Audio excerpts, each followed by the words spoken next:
Close your eyes. What comes to mind when I say the word Jewish? Do you imagine American comedians cracking jokes about kvetching and schlepping? Do you think, and drool a little, about matzo ball soup and bagels?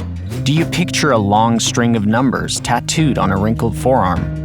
Chances are, if you live in North America, your experience of Judaism has been pretty Ashkenazi, or European. After all, 66% of American Jews identify as Ashkenazi. But despite the cultural traditions built in the diaspora, Jews are indigenous to the Middle East.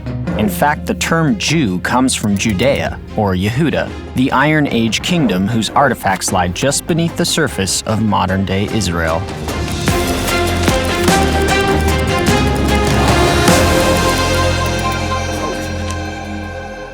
In the 2nd century CE, Roman occupiers crushed the last hint of Jewish rebellion in the region.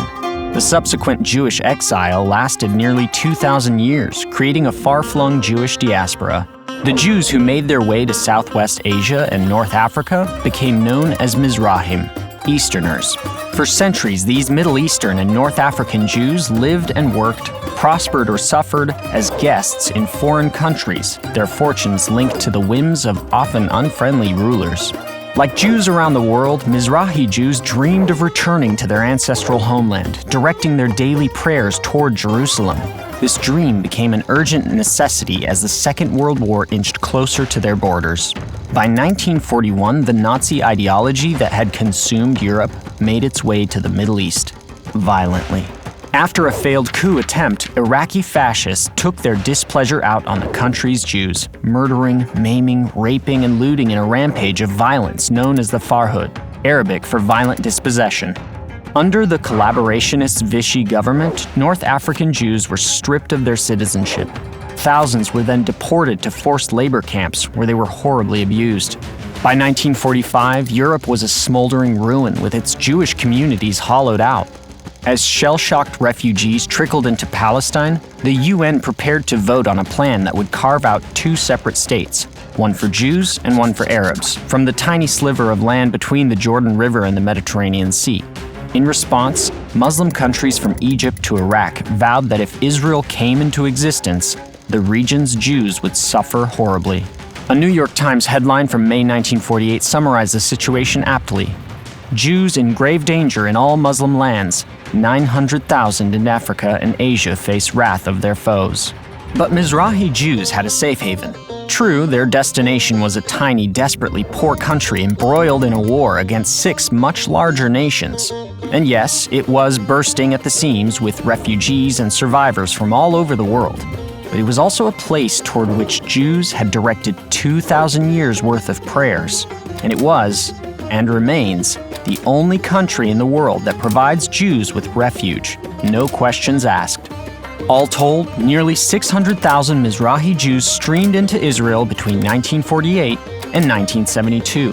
Most were destitute, their property seized by the governments of their former homes.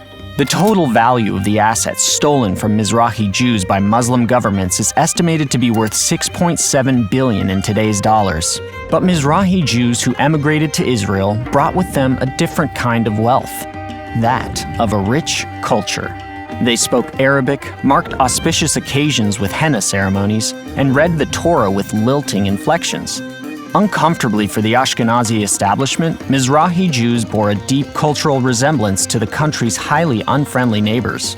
Plus, many of the die-hard secularists in the government disdained the piety of the recent immigrants, who clung tenaciously to their religious traditions.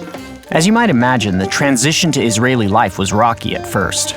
Millions of immigrants from all over the world stretched the state's meager resources. There wasn't enough money or room to house them all.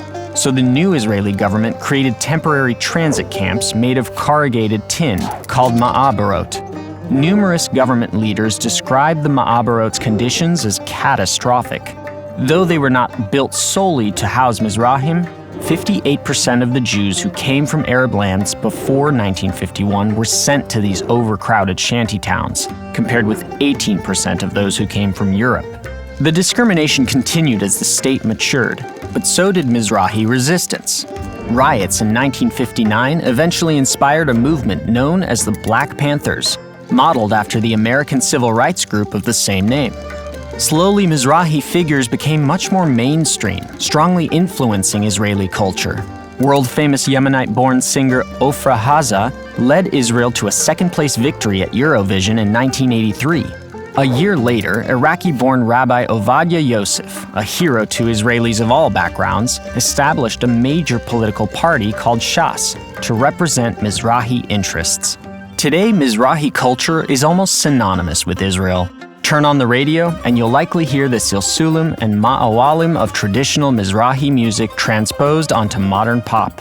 Ask any Israeli about an iconic Israeli food, and they'll tell you malawach, not matzo balls. You'd be hard-pressed to find a Jewish Israeli of any background who hasn't attended a mimuna or a henna. Most notably, as of 2016, 20% of Israelis are half Ashkenazi and half Mizrahi. The country's European founders might not have imagined their country with over 50% Mizrahi. They may not have predicted Mizrahi politicians in the Knesset, mixed ethnicity families in every other house, or Mizrahi entertainers at the top of the charts. But in the words of writer Matzi Friedman, that we are free, safe from persecution, and in charge of ourselves, these things are new. But that we are here, in the Middle East, there is nothing new about that at all.